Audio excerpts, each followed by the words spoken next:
அல்லாஹ் அக்பர், அல்லாஹ் அக்பர், அல்லாஹ் அக்பர், அல்லாஹு அக்பர் அப்படின்னு சொல்றாரு இல்லையா?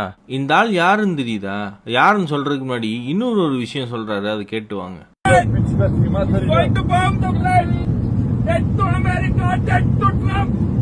அதாவது இந்த ஏரோப்ளேனுக்கு வெடிகுண்டு வைக்க போறேன், அமெரிக்காவுக்கு மரணம், ட்ரம்ப்புக்கு மரணமா? சரி, இவர் இப்படி சொல்றப்ப நம்ம இவர் ஒரு முஸ்லீம் தானே நினைக்கிறோம். ஆனா அதுதான் இல்ல, இவர் ஒரு ஹிந்து. இந்த ஆள் பேரு அபய் தேவ்தாஸ் நாயக். இந்த ஒரு வீடியோவை ட்விட்டர்ல போட்டு இங்க பாருங்க முஸ்லீம்லாம் எப்படி எல்லாம் பண்றாங்க, இந்தியால எப்படி இவ்வளவு தூரம் சொல்லிக்கிட்டு இருக்காங்கன்னு பாருங்க அப்படின்னு பொய்யான ஒரு பிரச்சாரத்தை பரப்புறதுக்காண்டி திட்டமிட்டு இந்த மாதிரி செஞ்சிருக்காங்க. அப்படி அவன் கத்துனதுக்கு பக்கத்துல இருந்த ஃபாரினர்ஸ் எல்லாம் போட்டு கும்மாங்குத்தா குத்தி போலீஸ்ல ஒப்படைச்சிருக்காங்க. ஒப்படைச்சதுக்கு அப்புறம் தான் தெரியுது இவன் பேர் வந்து அபய் தேவ்தாஸ் நாயக். இவனை ஹிந்துன்னு சொல்லி கொச்சப்படுத்துறதுக்கு இவனை ஒரு சங்கின்னு சொல்லலாம். இப்ப உண்மையெல்லாம் பரவுனதுக்கு அப்புறம் என்ன கட்டமைக்கிறாங்கன்னா, அந்த ஆள் ஒரு மனநல சரியில்லாதவன் அப்படின்னு சொல்லி கட்டமைக்க பாக்குறாங்க. பாக்குறோம்டா, இன்னும் என்னென்னலாம் செய்றீங்கன்னு பாக்குறோம்.